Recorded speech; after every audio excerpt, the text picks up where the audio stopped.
The necklace caught the light before her smile did. It was a small thing, gold, thin as a whisper, but I knew it, the way you know the sound of your own name. My necklace, the one my mother gave me on my 30th birthday.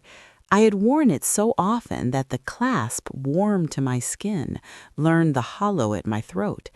And there it was, resting easy on my sister-in-law's neck, as if it had always belonged to her.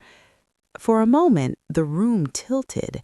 Laughter continued around me, forks clinked, a chair scraped, someone poured tea, but my ears filled with a soft rushing, like water moving through pipes. I told myself I was mistaken, that memory plays tricks, that families share things. But my hands had already gone cold. I remember thinking, "Don't stare," so I looked down at my plate and pretended to smooth my napkin. My heart beat in a careful, quiet way, like it didn't want to wake anyone. Across the table, my husband leaned back in his chair, relaxed, his arm draped along the backrest, as if the world had been kind to him all his life. "Did you hear me?" he asked. I nodded, though I hadn't. All I could see was that chain, the way it curved against her collarbone, the way it had curved against mine. That was the moment something began to loosen inside me. Not break, not yet, just loosen, like a thread pulled once and left hanging. Before that day, my life had a shape I trusted. We lived in a modest house with a small yard that never quite grew grass evenly. I worked mornings at a community clinic, the kind of place where the coffee was always too strong and the patients knew your name. My husband, Daniel, worked in logistics, long hours, a phone that never stopped buzzing, a job that left him tired but proud.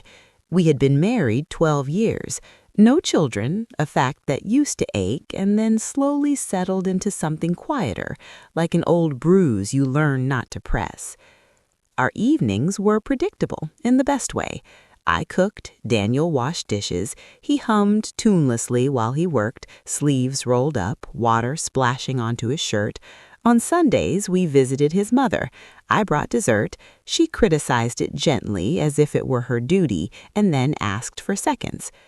His sister, Lena, was the wild card, younger by 6 years, sharper around the edges. She had a way of entering rooms loudly, voice first, then body, like she expected the space to adjust itself around her. We were polite with each other, friendly in public, careful in private. She had married young, divorced faster, and carried her disappointments like proof of survival. When Daniel told me Lena needed help, I didn't hesitate. "She can stay with us for a while," he said one night, loosening his tie, "just until she gets back on her feet." "What happened?" I asked, already moving to clear space in the hall closet. He shrugged. "Things fell apart. Again." That was all. No details. But family is a language you don't always translate. You respond to the tone, not the words. I nodded. Of course she could stay. Lena arrived with 2 suitcases and a sigh that sounded practiced. She hugged Daniel tightly, held on a beat too long, then smiled at me like we were allies. "Thank you," she said. "I won't be any trouble." I believed her, or maybe I wanted to. The first few weeks were manageable. She slept late, watched television with the volume just high enough to be irritating, left cups in the sink. Normal things. Daniel was attentive, too attentive maybe, but I told myself it was because he worried. He was his sister. Blood runs deep. Still, there were small shifts I couldn't name at first. Daniel started coming home later. Lena knew things she hadn't been told, what nights I worked late, when the bills were due. Once I came home to find them laughing over a shared memory that stopped abruptly when I walked in. "Oh," Lena said, too brightly, "you're back early." I checked my watch. I wasn't. At night, when Daniel slept, I lay awake listening to the house settle, the refrigerator's low hum, a car passing, footsteps sometimes in the hallway. I told myself it was nothing. Houses make noises. So do doubts. One afternoon, I noticed my jewelry box slightly ajar.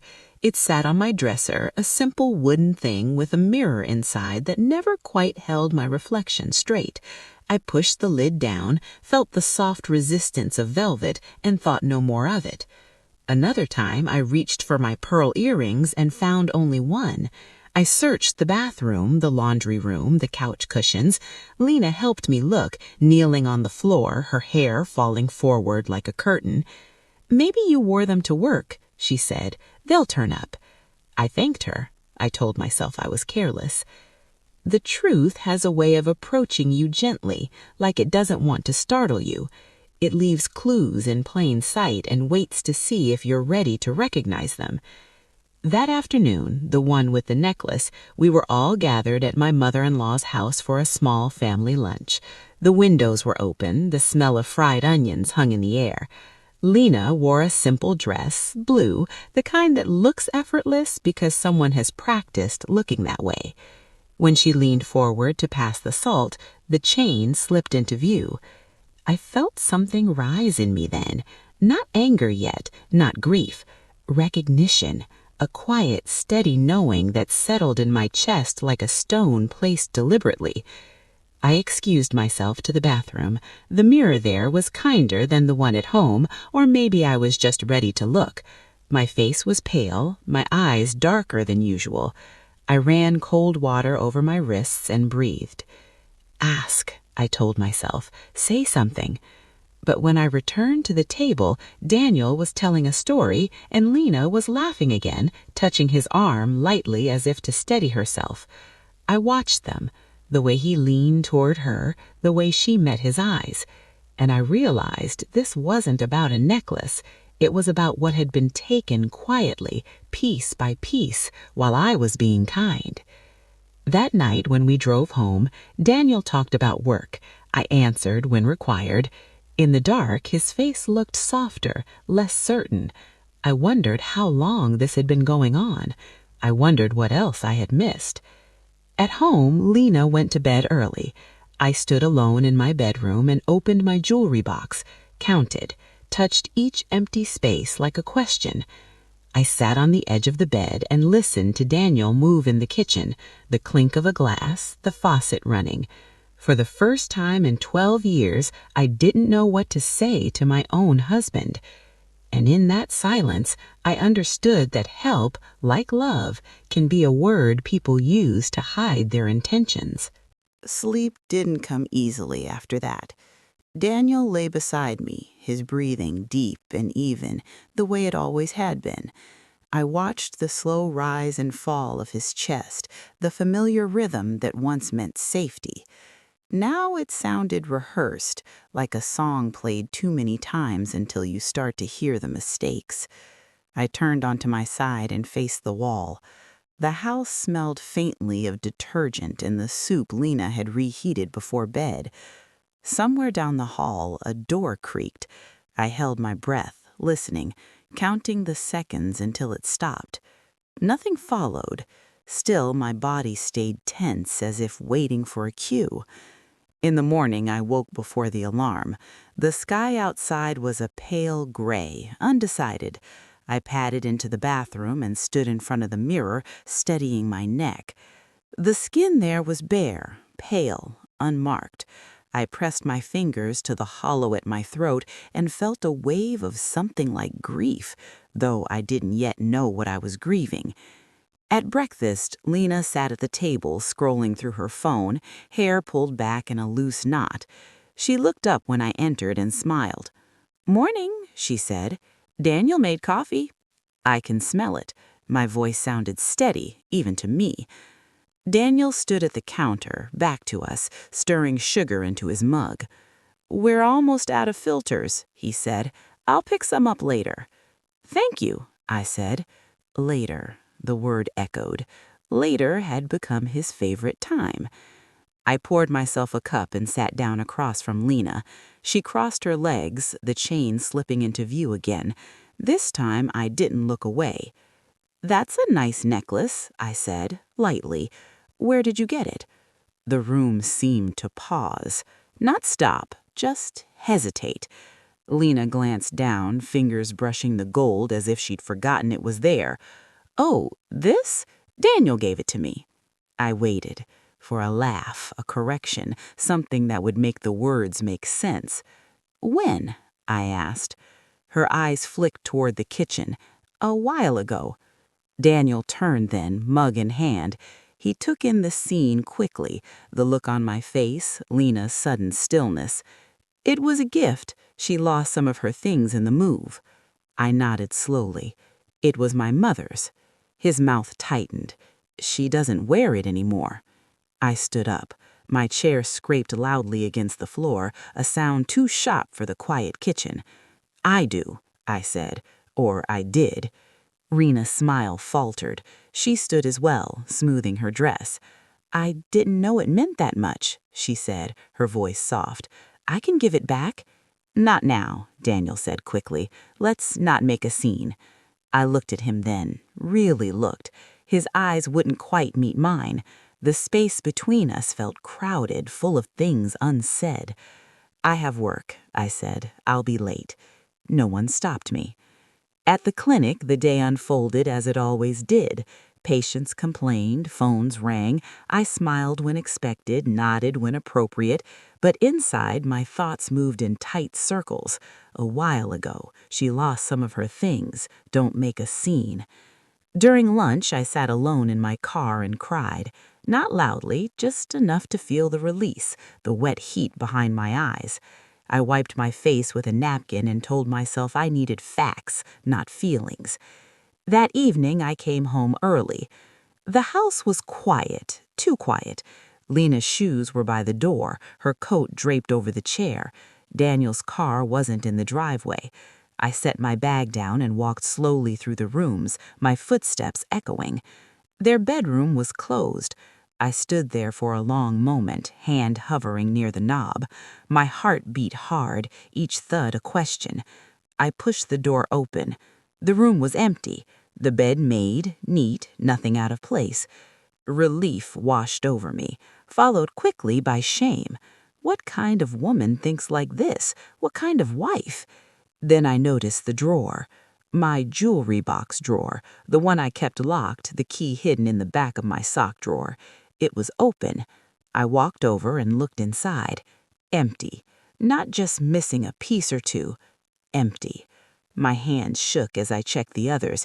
Earrings gone, bracelets gone, rings, some costume, some real, all gone. Only a single broken clasp lay at the bottom like an accusation. I sat on the bed and stared at the space where my things had been. Each piece had a story.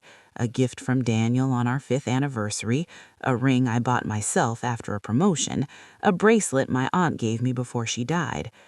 I heard the front door open. Daniel's voice drifted down the hall. "Lena, I'm home." I stood, my legs unsteady, and walked out to meet him. He looked surprised to see me.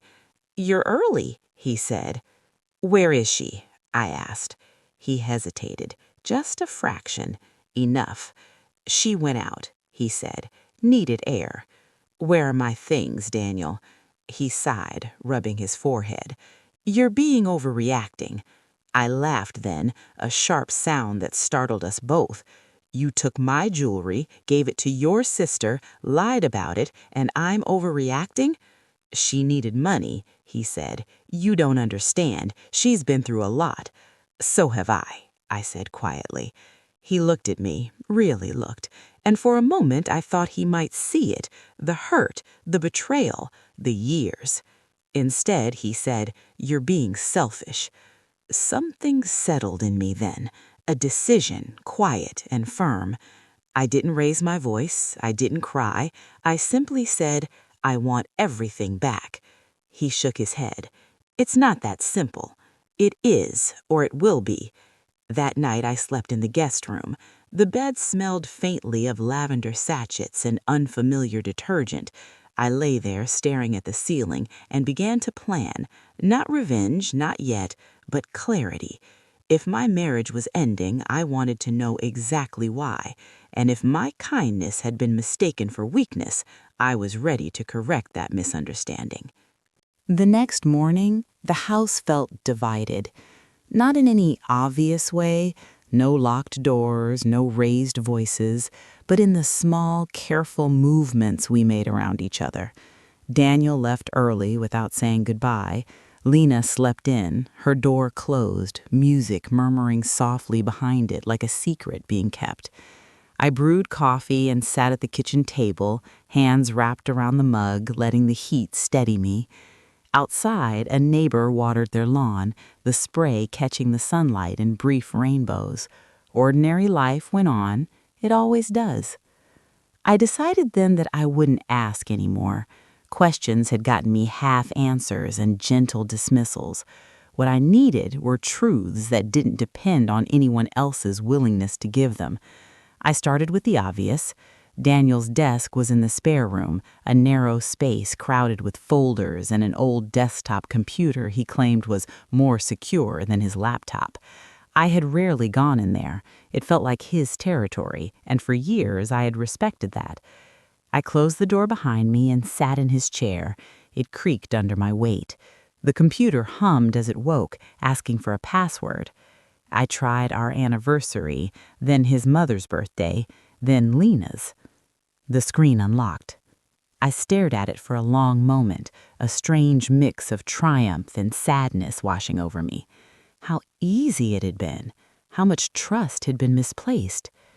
I didn't go looking for messages at first. I opened the folders, scrolling through invoices and schedules, the dull mechanics of his work. Then I saw a file labeled Storage. Inside were scanned receipts, a small storage unit on the other side of town, monthly payments, recent. My stomach tightened. I printed the receipt, folded it, and slipped it into my bag. Then I logged out, wiping the history as best I could. My hands were steady. My heart was not. At work, I moved through the day like someone underwater. Sounds were muted, faces blurred. During a break, I looked up the storage facility on my phone. It was near the old industrial park, a place I hadn't been in years. I went there after my shift. The office was small, smelling of dust and old paper. A young man with a bored expression sat behind the counter. I told him I was looking for a unit in my husband's name. "Only the renter can access it," he said. I smiled. I have his ID.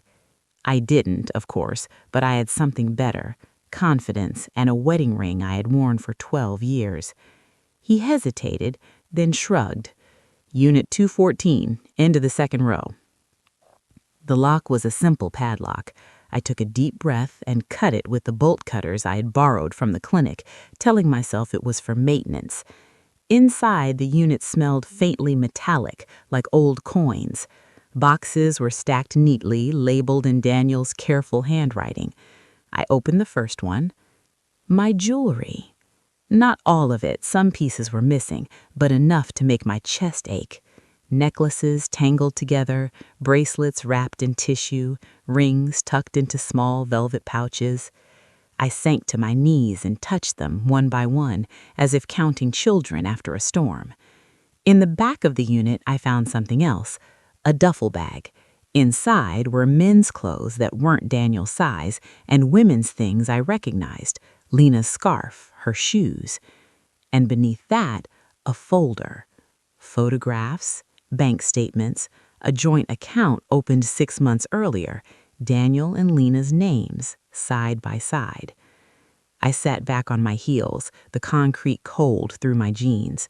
My mind raced, trying to fit the pieces together in a way that didn't shatter everything I believed. This wasn't just about helping his sister. This was a shared life, a hidden one. I drove home in silence, the jewelry box heavy in my bag. When I arrived, Lena's car was in the driveway. She was in the living room flipping through a magazine. She looked up when I entered, her eyes flicking briefly to my bag. "You're back early," she said. "So are you," I replied. I set the bag on the coffee table and opened it. The gold caught the light, familiar and painful. Her face drained of color. "Where did you get that?" she whispered. "You know where," I said. She stood slowly, her hands trembling. "Daniel said you didn't care. He said you never wore them." I laughed softly. Daniel says a lot of things. He came in then, keys in hand. His smile faded when he saw us, the open bag. "You went through my things," he said. "I went through my life," I replied. He looked at Lena. She looked at the floor. "How long?" I asked. Silence stretched between us, thick and heavy. "Answer me," I said. Daniel exhaled. "It's not what you think." I nodded. "That's what it always is." Lena's voice was barely audible. "I didn't mean for it to happen this way." "Like what? Quietly? Conveniently?" Daniel reached for me. I stepped back. "I want the truth. All of it." He sat down heavily on the couch, suddenly older. "She needed help," he began, as if the words could still save him. And then things changed. I listened as he spoke, about stress, about feeling unseen, about wanting to feel needed. He talked as if these were explanations, not choices. When he finished, the room was very still. "I trusted you," I said. "Both of you." Lena began to cry, real tears this time. "I'm sorry. I never wanted to hurt you." "But you did, and now you're done hurting me." I picked up my jewelry and walked past them, down the hall, into the guest room. I locked the door behind me. That night I called a lawyer, and as I lay in the dark, the house silent around me, I felt something new settle in my chest. Not despair, resolute. The lawyer's office smelled like lemon polish and old paper. I sat across from her with my hands folded in my lap, listening as she explained words I never thought would apply to me. Marital assets, separation, documentation. Her voice was calm, practiced, the kind that had learned how to carry other people's storms without getting wet. "Do you have proof?" she asked. I slid the folder across the desk. Receipts, bank statements, photographs. She raised her eyebrows slightly, a small acknowledgement that said more than sympathy ever could. "You've been very thorough," she said. "I didn't plan to be," I replied. She nodded. "Most people don't." When I left her office, the afternoon sun felt too bright. Life outside continued without pause. Cars honked, someone laughed into a phone, a woman pushed a stroller past me. I stood on the sidewalk for a moment, grounding myself, reminding my body that I was still here. At home, the air felt thick. Lena's door was closed. Daniel sat at the kitchen table, staring into a cup of coffee that had long gone cold. "We need to talk," he said as I walked in. "I've done enough talking," I replied, setting my bag down. He looked up, eyes red-rimmed, his voice softer than it had been in days. "I never meant for this to happen." I leaned against the counter, suddenly very tired. "That's the problem, Daniel. You meant for something else to happen, and you let this be the cost." He ran a hand through his hair. "What do you want?" I thought of the years I had spent adjusting myself to fit around him, of the quiet compromises, the patience I wore like a badge of honor. I thought of my jewelry box, empty, then found again in a place I had never been meant to see. "I want my dignity," I said, "and I want her out of this house." Lena emerged then, as if summoned by her name. She stood in the doorway, arms crossed, eyes swollen. "Where am I supposed to go?" she asked. Daniel turned toward her instinctively. That single movement told me everything I still needed to know. "That's not my problem anymore," I said. She looked at me, searching my face for mercy. Perhaps she expected it. Perhaps she thought I was still the woman who would make room, who would smooth things over. "I helped you," I continued, my voice steady. "I opened my home to you. You repaid that by taking what wasn't yours. You can pack your things." Daniel stood abruptly. "You can't just—" "I can," I said, "and I am." There was a long, heavy silence. Finally, Lena nodded.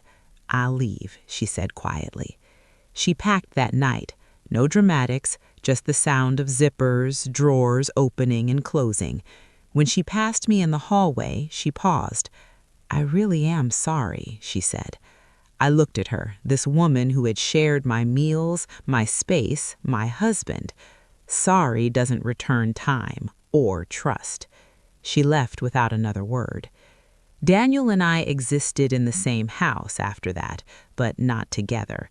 He slept on the couch. We spoke only when necessary. Each conversation felt like walking through glass, careful, painful, unavoidable. Weeks passed. Papers were filed, accounts frozen. The joint account with Lena was closed under legal pressure. My jewelry was returned in full, though it no longer felt like mine in the same way. Word spread, as it always does. My mother-in-law called first. Her voice was tight, controlled. "Is it true?" she asked. "Yes," I said. She exhaled sharply. "You should have come to me." I went to my husband. That should have been enough. There were others, friends who chose sides, neighbors who avoided eye contact, acquaintances who suddenly remembered urgent appointments. I learned quickly who valued peace over truth. One afternoon, Daniel asked if we could talk, really talk. We sat at opposite ends of the table. The space between us felt symbolic, deliberate. "You've lost everything," he said. "My sister won't speak to me. My mother barely does. And you're gone." I listened, my hands folded, my heart quiet. "You lost what you chose to risk. I didn't take anything from you." He looked at me then, something like understanding flickering across his face. Too late. "I'm filing for divorce," I continued. "I'll be moving out once the house is sold." His shoulders slumped. "Is there nothing left to save?" I thought of the woman I used to be, the one who believed love could survive anything if you were patient enough. "No," I said gently, "there isn't." The sale of the house was quick. I packed my things carefully, each box a small act of closure. On my last night there, I walked through the empty rooms, touching the walls lightly, saying goodbye. I moved into a small apartment near the clinic. It had creaky floors and windows that rattled when buses passed. It felt like mine. The first night there, I slept deeply, dreamless, the kind of sleep that comes when your body finally believes it's safe. Months later, I heard that Lena had moved in with a friend, that Daniel had transferred jobs. Their lives went on, reshaped by consequences they hadn't anticipated. Mine did too. I started wearing my jewelry again, not all at once, one piece at a time, each one reclaimed, not as an object, but as a reminder. I learned that kindness is not a currency to be spent blindly, that boundaries are not cruelty, and that help, given without respect, can become another form of harm. Some evenings, as I lock my apartment door and turn off the lights, I catch my reflection in the mirror. Older, perhaps, but clearer. And I think about that necklace, how it caught the light before her smile did. Sometimes that's how truth works. It shows itself quietly. The quiet that followed my separation was not empty. It was full of mornings that belonged only to me, of evenings without explanations, of choices that no longer required permission or negotiation. At first, the silence felt strange, like walking into a room where the furniture had been rearranged. I kept reaching for habits that were no longer there. I woke up early out of instinct, listening for Daniel's alarm. When it didn't sound, I lay still, my body confused, then slowly relaxed. I made coffee for one. The mug felt lighter in my hand. At the clinic, my coworkers noticed the change before they knew the reason. "You look different," one of them said one afternoon, studying me over the rim of her glasses. "I feel different," I replied.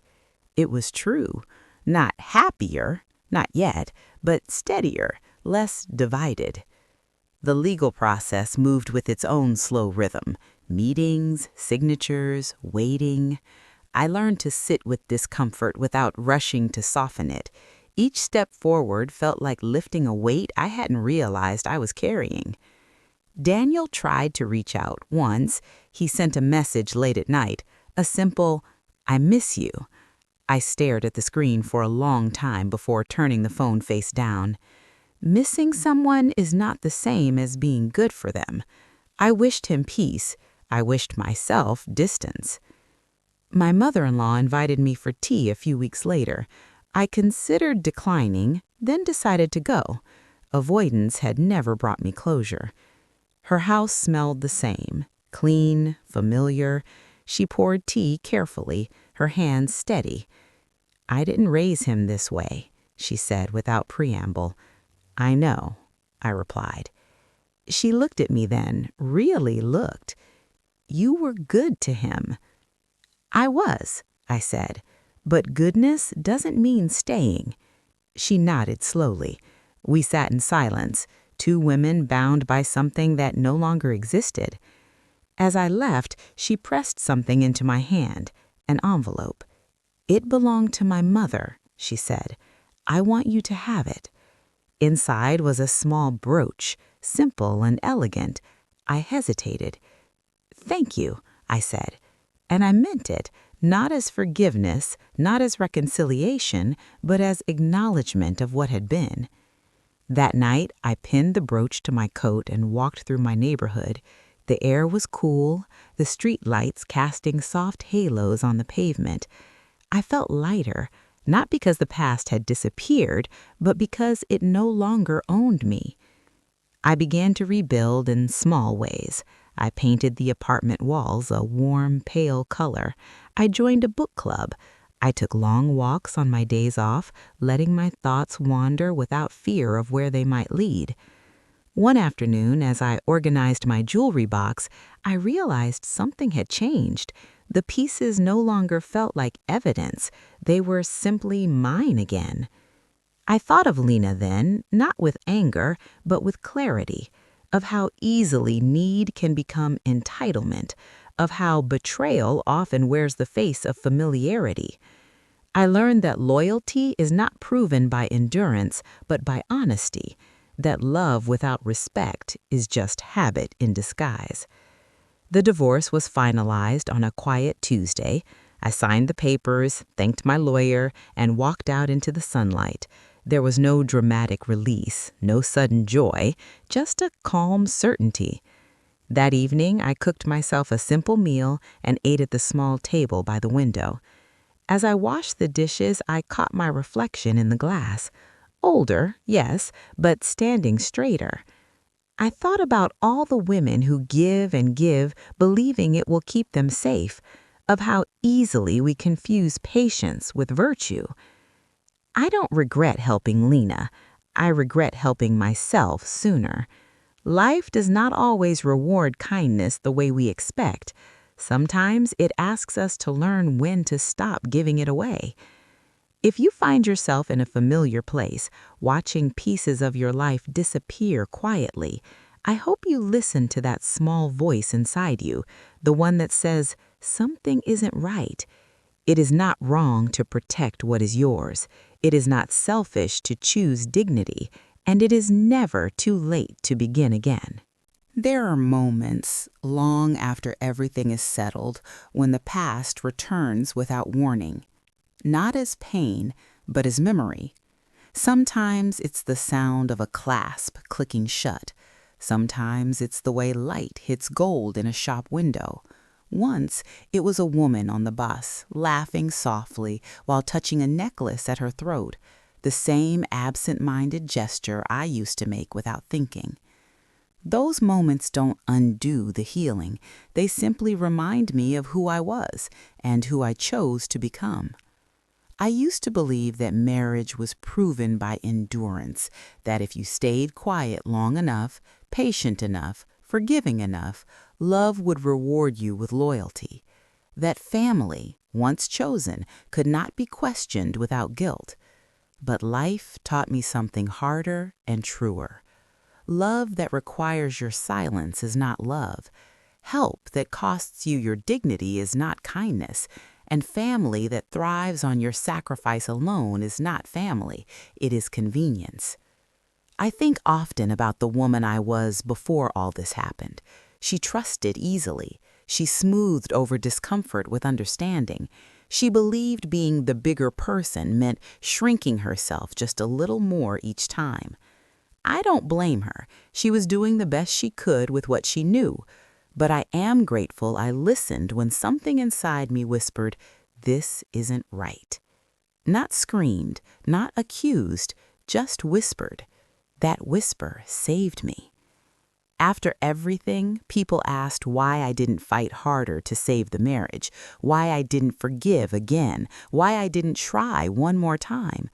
What they didn't see was that I had already tried, quietly, for years, in ways that didn't leave bruises but did leave erosion, in ways that took pieces of me and called it compromise. Leaving wasn't giving up. Leaving was choosing truth over comfort. I don't hate Daniel. Hate requires energy I no longer want to spend. I understand him now better than I ever did as his wife. I see his fear of emptiness, his need to feel needed, his weakness disguised as responsibility. Understanding doesn't mean accepting. As for Lena, I no longer carry her with me at all, not in anger, not in comparison, not in memory. She became a chapter that ended the moment I closed the door behind her. Some people are lessons, not lifelong companions, and that is okay.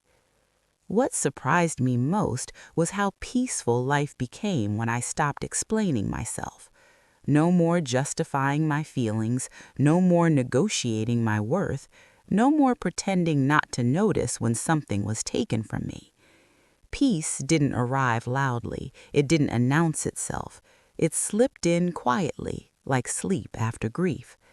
Now my days are simple. I wake up when my body is ready. I choose what to wear without wondering who will notice. I drink my coffee slowly. I laugh more easily. I trust myself. And yes, I still wear my jewelry. Not because it's gold, not because it's beautiful, but because it reminds me that what is mine deserves to stay with me. Every piece now carries a new meaning, not memory, but boundary, not loss, but reclamation. If you're listening to this and something in your chest feels tight, I want you to hear this clearly. You are not imagining it. You are not too sensitive, and you are not wrong for noticing when respect disappears quietly. Pay attention to what leaves your life without explanation. Pay attention to who benefits from your silence. Pay attention to how often help seems to cost you more than anyone else. Sometimes betrayal doesn't arrive as an explosion. Sometimes it arrives politely, with a smile, wearing something that once belonged to you. And sometimes the bravest thing you can do is stop asking for honesty and start choosing yourself. So tell me, if you had seen that necklace on her neck, what would you have done? Would you have looked away, or would you have listened to the truth whispering inside you? If this story touched something real in you, share your thoughts in the comments. And if you believe stories like this deserve to be heard, stories about dignity, boundaries, and quiet strength, remember to support the channel. You never know who needs to hear that it's okay to walk away. Sometimes that's how healing begins. There is a strange season that comes after healing. No one really talks about it. It's not pain, and it's not joy. It's adjustment. It's learning how to live without constantly scanning the room for tension. It's realizing you don't have to rehearse conversations in your head anymore. It's discovering that your shoulders have been tight for years, and only now are they starting to lower. That season came quietly for me. One Saturday morning, months after the divorce was final, I stood in line at a small bakery near my apartment. The woman ahead of me dropped her wallet, and without thinking, I bent to pick it up. She thanked me, smiled, and went on her way. That was it. No suspicion, no second thoughts, no internal warning bells. I realized then how much I had changed. There was a time when every small interaction felt like a test, like I had to be alert, careful, ready to protect myself from being taken advantage of again. But that morning, I wasn't guarded. I was simply present. That's when I understood. Healing doesn't turn you into stone. It gives you back your softness without sacrificing your strength. People from my old life resurfaced in unexpected ways. An old friend reached out, apologizing for not being there when rumors spread. A cousin admitted she had suspected something was wrong, but didn't know how to ask. I listened. I accepted what felt sincere. I let go of what didn't. Forgiveness, I learned, is not a grand gesture. It's a quiet decision you make over and over, not for them, so your past doesn't keep renting space in your present. One afternoon, while reorganizing a closet, I found the scarf Lena had left behind. Soft, expensive, unmistakably hers. For a moment, my chest tightened. Then I folded it neatly, placed it in a donation bag, and closed the box. No ceremony, no anger, no message attached. Just release. At the clinic, I became someone patients lingered with. They told me things they didn't tell others, about marriages that felt lonely, about children who had drifted away, about the exhaustion of always being the strong one. I never offered advice unless they asked. Mostly I listened, because I knew what it meant to feel unheard in a room full of people. Sometimes, in the quiet between appointments, I thought back to that day at the table, the clink of cutlery, the laughter, the gold chain catching the light. I no longer replayed it with pain. I replayed it with clarity. That moment didn't destroy my life. It revealed it. It showed me exactly where I stood in other people's priorities and where I needed to stand in my own. I stopped apologizing for having limits. I stopped explaining why I chose peace over familiarity. And slowly, something unexpected happened. I began to trust again. Not blindly, not desperately, but wisely. I trusted my instincts. I trusted the discomfort that arrived before disaster. I trusted myself to leave if I needed to. And that made all the difference. There came a day when I ran into Daniel by chance, a grocery store aisle of all places. He looked thinner, tired in a way that sleep doesn't fix. We exchanged polite greetings, nothing more.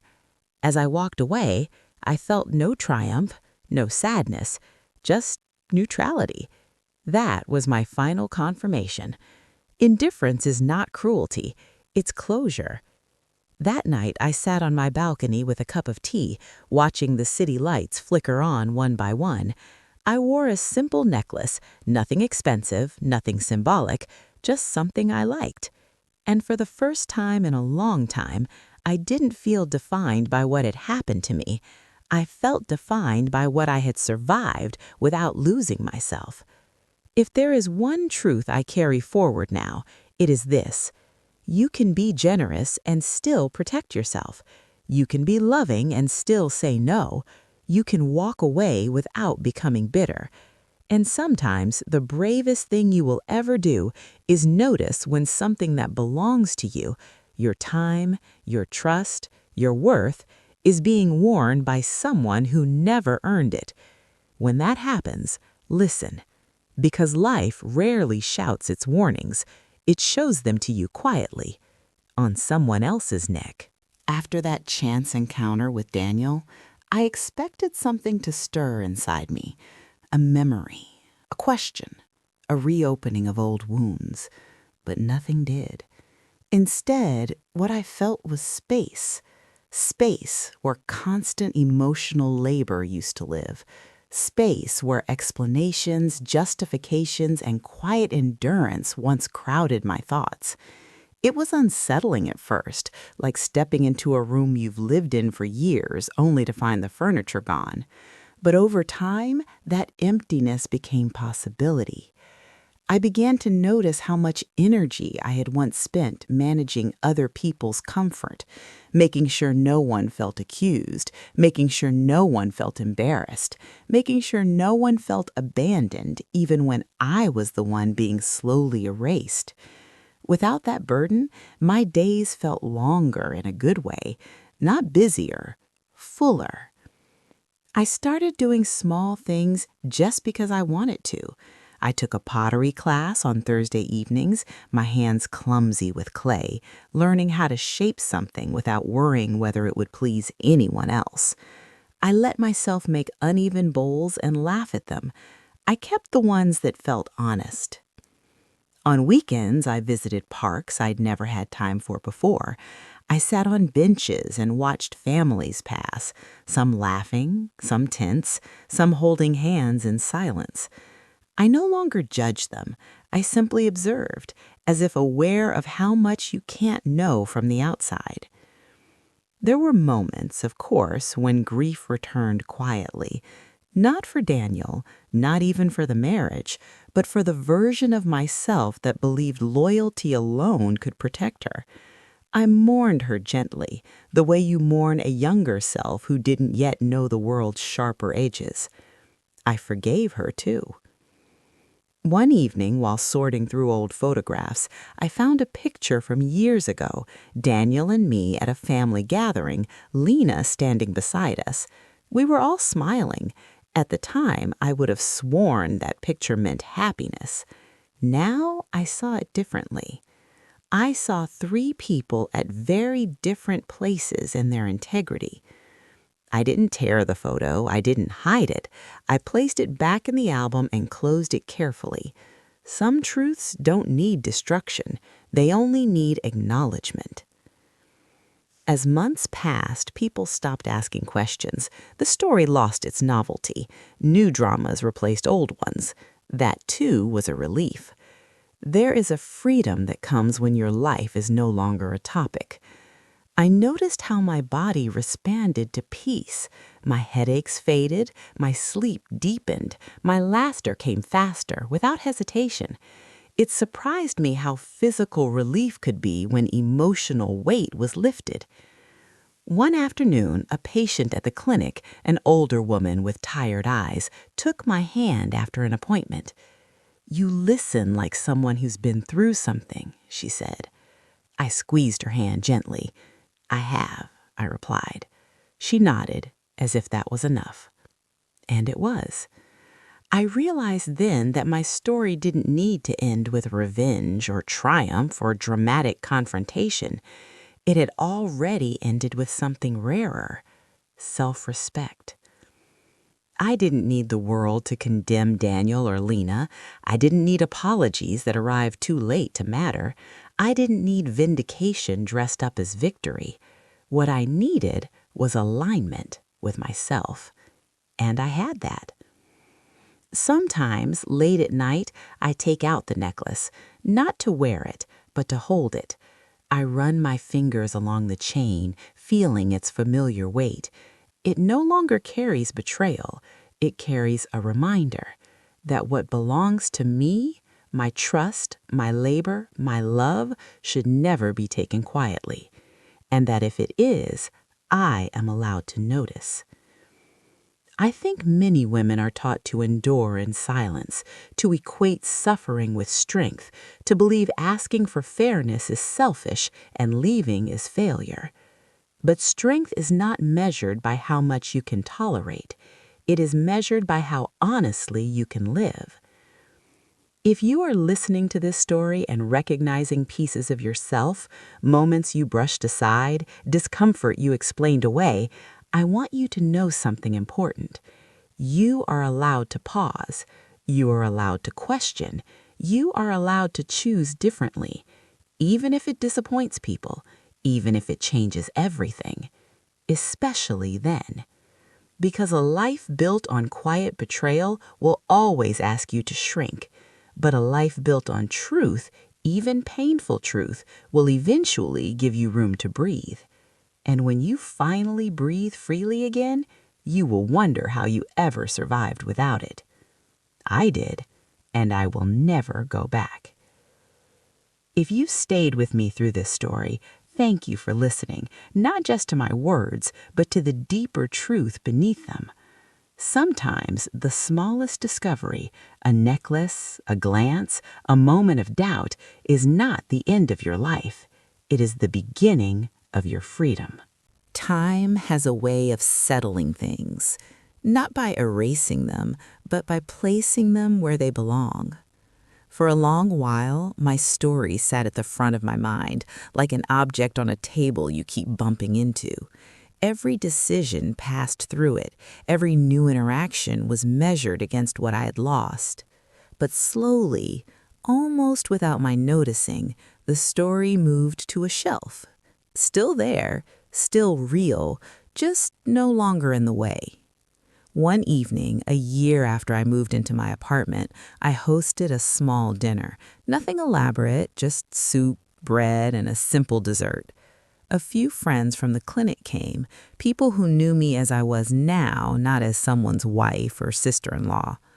As we sat around the table talking about ordinary things, I caught myself laughing freely, not politely, not carefully, fully. It startled me. That laugh didn't come from effort or healing or intention. It came from comfort.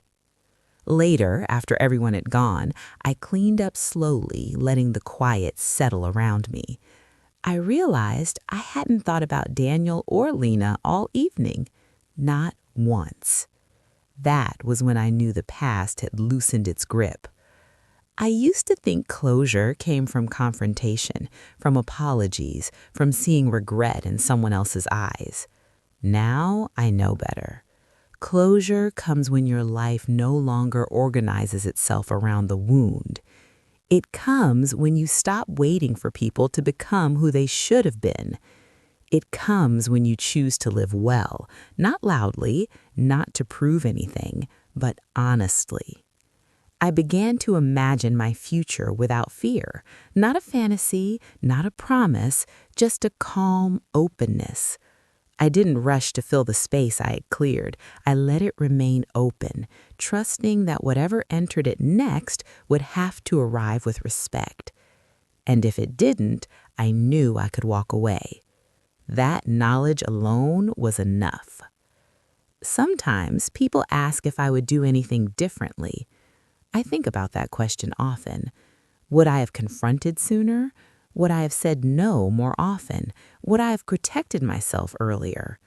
Maybe, but I don't regret the woman I was. Her kindness wasn't a flaw. It was simply given to the wrong people. And kindness, when paired with wisdom, becomes strength. I don't believe in becoming harder to survive the world. I believe in becoming clearer. Clear about what I deserve, clear about what I will not tolerate, clear about the cost of silence. These days, when something feels off, I don't argue with myself. I don't explain it away.